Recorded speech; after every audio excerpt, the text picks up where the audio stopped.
cargo ship was sailing through the Strait of Hormuz on March 11, 2026. Without any warning, two projectiles hit it. The engine room caught fire. 20 crew members jumped into the water and were pulled out by the Omani Navy. 3 crew members could not get out. They were believed to be trapped inside the burning engine room as black smoke rose over the water. That same week, 6 more ships were hit in the same waters. Sailors were killed. Crews left their vessels in the middle of the ocean. Hundreds of other ships simply stopped moving. They sat still off the coasts of Saudi Arabia and Iraq, waiting because their captains knew what would happen if they tried to pass through. Here is what nobody told you. This was not just a war between armies. This was a war against the world's oil supply. And the most powerful navy on Earth could not stop it. Shipping traffic through the Strait of Hormuz dropped by 90% in less than 72 hours. The waterway that keeps the modern world running went dark. What you are about to watch is not just about Iran, Israel, and the United States. It is about your fuel prices, your food prices, and the money in your pocket. And it all started with one strip of water, 21 miles wide. There is one thing driving this crisis that almost no news channel is explaining. It has nothing to do with missiles or bombs. It has to do with geography. It has to do with who sits on the shore of the world's most important waterway and what they chose to do with that position when the bombs started falling. The Strait of Hormuz sits between Iran and Oman. By 2025, around 15 million barrels of oil per day pass through it. All liquefied natural gas, known as LNG, must also move by ship through this route because there is no pipeline anywhere that can replace it. Saudi Arabia, Iraq, Kuwait, the UAE, and Iran all send their oil exports through this single narrow channel before those shipments reach the rest of the world. On February 28, 2026, the United States and Israel launched surprise joint airstrikes on Iran, killing Supreme Leader Ali Khamenei and other senior Iranian officials. Iran responded immediately with missile and drone strikes against Israel, U.S. military bases across the region, and neighboring Gulf states. Iran could not match the United States in the air or on land. But Iran had one thing that no amount of American firepower could take away. It sat on the northern shore of the Strait of Hormuz, and the moment the bombs fell on Tehran, Iran turned that position into a weapon aimed at the entire world. This is the story of how that happened, what it did to the global economy, and why the consequences will still be felt long after the shooting stops. Stay with this because what comes next affects every person watching, no matter where in the world you are. Just 3 days before the strikes, Iran's foreign minister said publicly that a historic agreement with the United States was within reach. Talks were still happening in Geneva. Then, on February 28th, the bombs fell and everything changed in a matter of hours. Within hours of the US and Israeli airstrikes, Iranian forces moved directly to the strait. The Islamic Revolutionary Guard Corps, known as the IRGC, sent warnings by radio to all vessels in the strait, telling them that no ships would be allowed to pass. Ship tracking data showed a 70% drop in traffic almost immediately, with over 150 ships dropping anchor outside the strait to wait out the danger. On March 1st, the attacks on ships began. The oil tanker Skylight was struck north of Kasab in Oman. 2 Indian crew members were killed, 3 others were hurt. The remaining 20 crew members had to leave the vessel. That same day, a vessel called the MKD Vyom was hit by a drone boat. An explosion went through its engine room. 1 Indian sailor was killed, and 21 crew members got out onto a nearby ship. On March 2nd, the IRGC made it public. A senior IRGC official confirmed the strait was closed and warned any ship that tried to pass. That same day, insurance companies pulled protection coverage for ships entering the strait from March 5th onwards. Without insurance, ship owners had no financial cover if their vessel was attacked.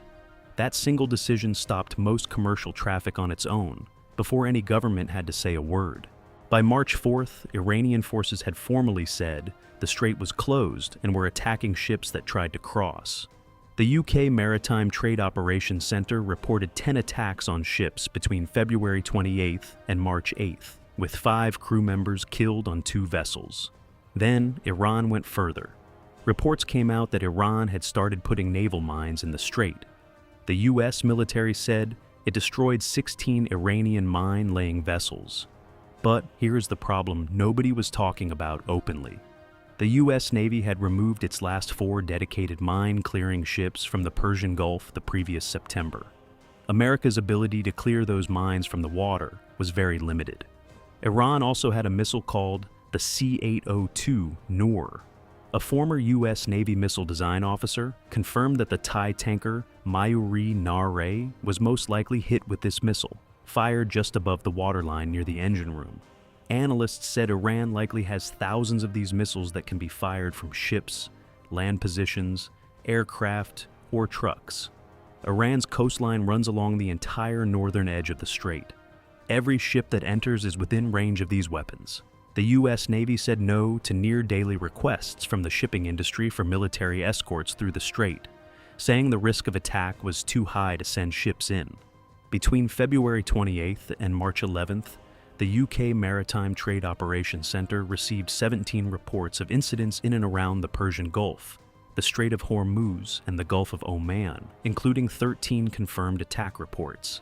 At this point, most people watching the war were focused on the missiles being fired at Israel and the U.S. bases across the Gulf. But something was quietly happening that would hit the rest of the world much harder than any of those military strikes. The oil that powers factories, hospitals, homes, and transport systems across the globe had stopped moving, and what came next in the markets confirmed exactly how serious that was.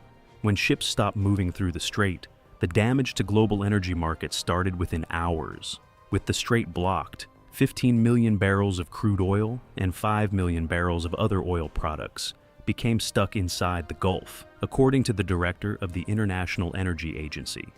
These were barrels that refineries around the world had been counting on to arrive. Those refineries now had to look for other options or start using up their stored supplies. Oil prices surged past $110 per barrel as traders worked out what a long closure would cost. The IRGC made clear this was only the beginning, stating it would not allow a single liter of oil through the strait for the benefit of the United States and its allies, and warning the world to get ready for oil at $200 per barrel. For people at home, the impact showed up at the fuel pump within days. The average price of regular gasoline in the United States reached $3.54 per gallon by mid-March, up about 50 cents since the strikes on Iran began on February 28th.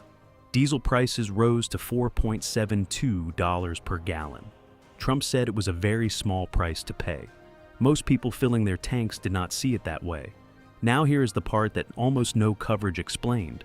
Iran was not stopping its own oil shipments at all. Iran sent at least 11.7 million barrels of crude oil through the strait since the war began, and every single barrel went to China. Iran was blocking other countries from using the waterway while continuing to use it for its own oil sales to Beijing. This was not desperation. This was a clear and planned move. The International Energy Agency coordinated the release of 400 million barrels of oil from national petroleum reserves around the world, the largest such action ever taken. Japan, which gets about 70% of its oil through the Strait of Hormuz, began releasing its national reserves right away. But reserves only cover days and weeks. They are not a long-term answer. And the global shipping industry was already making its own decisions without waiting for governments. Maersk, Hapag-Lloyd, and CMA-CGM each announced they were stopping all vessel travel through the Strait of Hormuz until further notice, rerouting their ships around the Cape of Good Hope instead. Going around the Cape adds roughly 2 weeks to shipping trips between Asia and Europe. That means higher costs and longer delays on nearly every type of product traded between those parts of the world. The IMF chief warned that every 10% rise in energy prices during 2026 was expected to push global inflation up by nearly 0.5%. Energy prices had already risen far more than 10%. The G7 countries could not agree to release reserves as a group even as prices kept going up. The world's richest countries were unable to produce a joined-up response, while the waterway that supplies their economies stayed blocked. Most people watching the rising fuel prices thought that was the full story. It was not. while the oil crisis was taking up all the headlines. A second problem was building quietly in the background, one that would reach further and last longer than the oil shock, and most people would not notice it until it was already too late to stop. While the whole world was watching oil prices, almost nobody was watching what was happening to fertilizer. That turned out to be a big mistake. About 1/3 of all fertilizer that is traded by sea normally passes through the Strait of Hormuz. Since February 28th, that route had been almost entirely blocked. Fertilizer is not a product you can do without. It is what allows farms to grow the food that feeds billions of people every day. Without it, the amount of food that farms produce goes down. When that happens, food prices go up in every country on Earth, not just the ones near the war. By early March, 23 ships loaded with fertilizer were stuck inside the Gulf with no way out. Only one ship managed to pass through the strait in early March. After that one ship, no fertilizer vessel left the region at all. The supply had simply stopped. 5 major Gulf producers, including Iran, Qatar, Saudi Arabia, the UAE, and Bahrain together, made up 34% of global urea trade and 23% of global ammonia trade in 2024.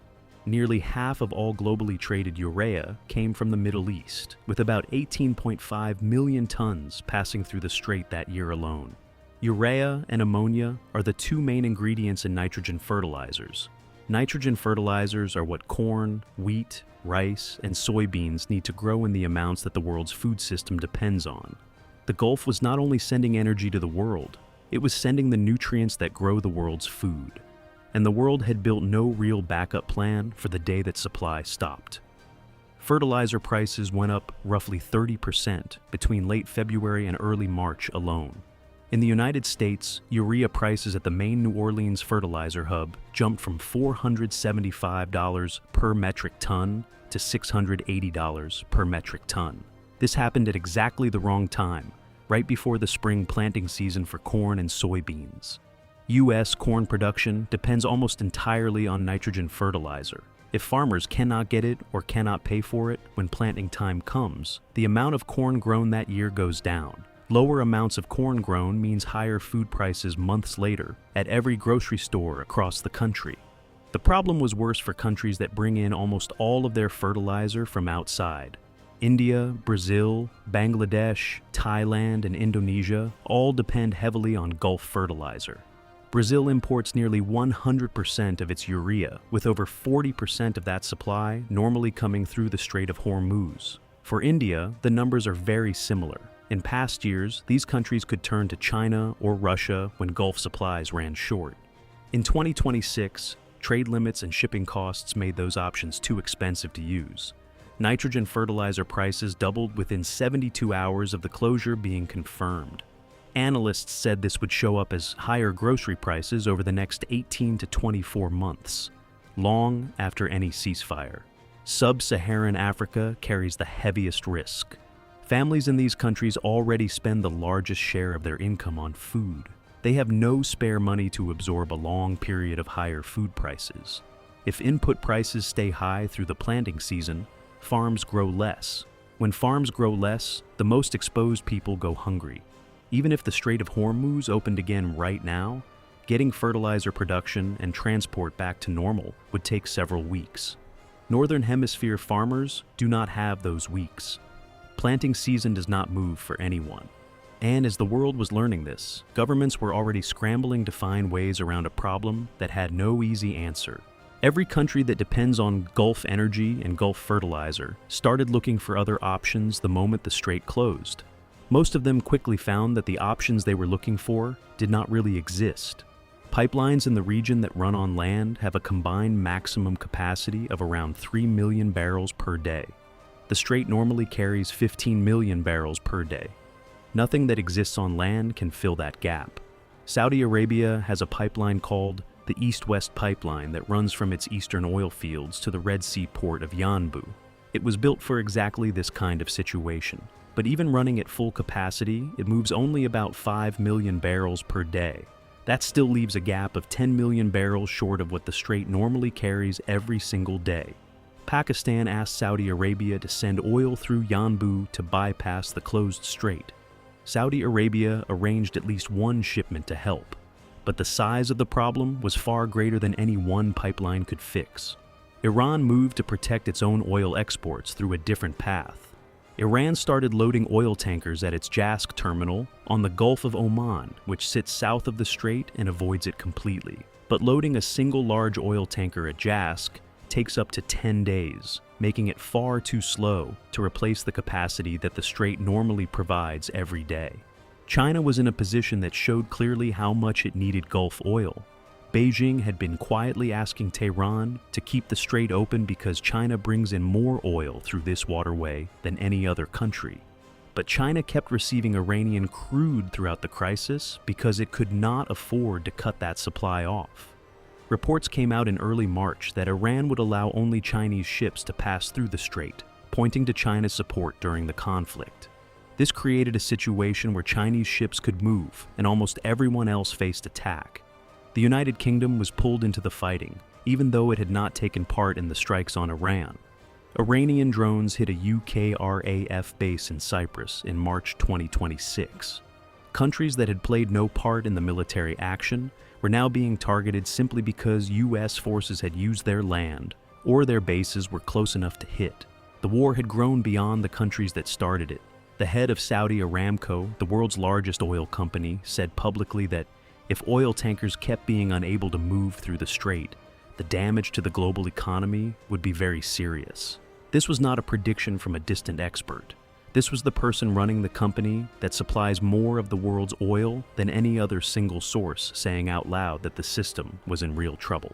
According to the Center for Strategic and International Studies, the first 100 hours of the US operation against Iran alone cost around $3.7 billion, most of it not planned for in any budget. The war had no clear end in sight. The financial cost was rising every day, and the effects on ordinary people around the world were only just beginning to show up. What came next was the part that would last the longest. Now here is what this whole story adds up to, and this is the part that most news coverage has not said clearly enough. This crisis is not really about Iran's nuclear program. It is not really about the killing of a supreme leader or the military power of the United States. At its core, this is about who controls the geography that the world's economy depends on, and what happens when that geography is used as a weapon. The world's entire energy supply and a large part of its food production were built on the assumption that the Strait of Hormuz would always be open. Governments built oil reserves to handle short breaks in supply. They did not build anything that could handle a long closure. The pipelines that exist as alternatives carry only a small part of what the strait normally moves. The fertilizer supply has no reserve system at all because governments never treated it as a security issue the way they treated oil. This crisis proved that was a mistake. Supply chain experts confirmed that the first effects of the closure take 10 to 14 days to reach ports around the world. The real pressure builds within 2 to 5 weeks as delayed shipments pile up together, ports get congested, and the shortage of shipping containers spreads the problem further. About 85% of polyethylene exports from the Middle East pass through this route. Polyethylene goes into packaging, car parts, and everyday products across almost every industry. A long closure does not only push energy prices up, it pushes up the price of almost everything that gets made, packaged, shipped, or sold anywhere.